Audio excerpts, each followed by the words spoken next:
Have you seen this War of 1812 series from the Canadian Mint? It's pretty interesting.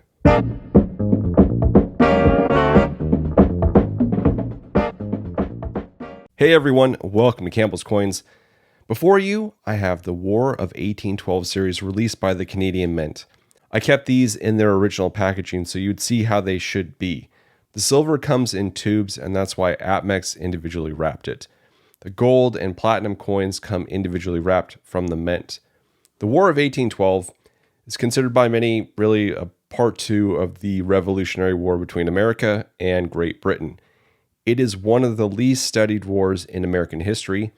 When I was in college, a good time ago, I know we spent about a month on it, but it's an obscure portion of American history, which is partially what drew me to these coins to begin with, and it might lend to the obscurity of these coins as well. You'll see what I mean in just a bit. The War of 1812 lasted for just over 2.5 years. Similar to what is happening with America's military today, the British Empire won almost all the land and sea engagements.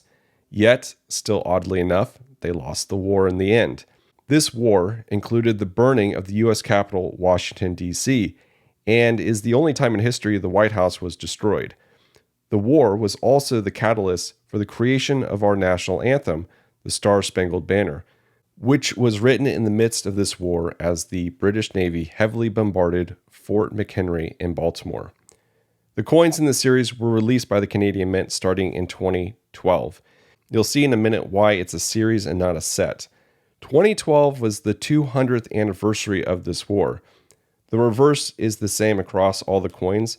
There's an eagle to represent the American military and a lion to symbolize the powerful and feared British forces. Jesus, who wrote this? Was it the Queen? The eagle and the lion are defiantly at odds with one another. In between them lies the military conflict shield that contains the emblazoned Canadian maple leaf. Maybe this whole thing was fought over the maple syrup. Just kidding. The shield stands for the unified efforts of both the English and the French-speaking Canadian military volunteers, alongside their native allied First Nation warriors who strove side by side in valiant efforts to fight for their ways of life and lands where they all lived. The info on these coins is fairly sparse, so my apologies if something is missing. There are 4 coins that I could find of various sizes. The gold and silver coins were released in 2013. Some sources say 2012, but I think they're just going off the anniversary date listed at the top and not when these actual coins came out. They released 2 quarter-ounce gold coins, one with an uncirculated finish, which is what you see before you, and another with a proof finish. I wasn't able to find a proof coin at a reasonable price, and this is probably due to their low mintage. The design blends into the gold really well, and it definitely looks better as a proof. The uncirculated gold coins had a mintage of 115,999. It's a very odd mintage number, and I couldn't find any significance on that number. It's not the combined deaths, there's no significant dates, so I just couldn't figure out in time of the publication of this video what the significant was. The proof gold coins were extremely limited to a mintage of just 2,000. The silver coin was released at the same time as the gold, and it is a very odd size, 3/4 of an ounce, not a half ounce or a full ounce, just 3/4.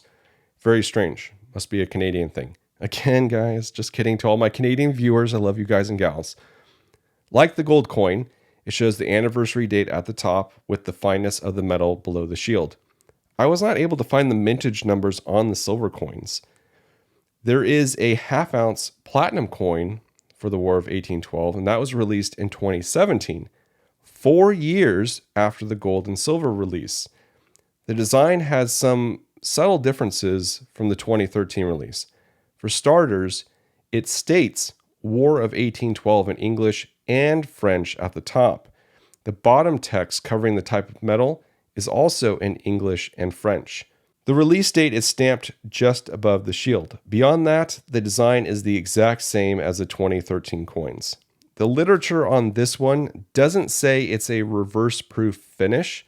The finish is very similar to the silver coins they released as reverse proofs with the privy marks. This type of finish really makes the design pop, and the platinum version is my favorite out of the three metals. Aside from the finish, the design looks to be also firmly stamped into the metal compared to the gold and silver uncirculated versions, which almost appear washed out. I also cannot find the mintage numbers on the platinum coins. If someone has that info on the platinum and silver coins, please add that to the comments. First person who does, I will pin their comment to the top. I also couldn't find info if the silver had any different type of finish to it. I've only found the uncirculated version. The platinum and uncirculated gold versions are individually sealed in this type of plastic. The silver came in tubes, and the reverse proof gold had its own box with a COA. The one thing that seems odd to me is the obscurity of these coins. I think that I've used that word thrice now. I don't see the gold coins popping up. I also don't see the silver coins all too often, but I have seen the platinum coins. And I don't know if some guy in my area has a crap load of these and has been offloading them regularly, but I have seen the platinum more than both the gold and silver. I was actually shocked to find the silver version on AppMex's website a few years ago. I do not know if it's still available though. I do know that the gold and platinum versions are out of stock everywhere. You might be lucky to find them on a bullion dealer's site, but you will be more likely to see them on eBay. Excuse me. Sorry about that, guys. eBay. eBay is where I found the images for the proof gold. If you're interested in these, I would do a Google search. After a quick search, I found the platinum and silver versions on silvergoldbull.com, but they are sold out nearly everywhere else. The prices seem reasonable too here on Silver Gold Bullion compared to eBay. Again, there is no affiliation with anyone or anything that I've mentioned in this video. Do you like this series? It's pretty odd, and I can easily see why it wouldn't be a lot of people's cup of tea. But I enjoy the pieces that I have. Let us know in the comments below what you think. Thank you all for watching. This is Campbell's Coins, and that is my 2 cents.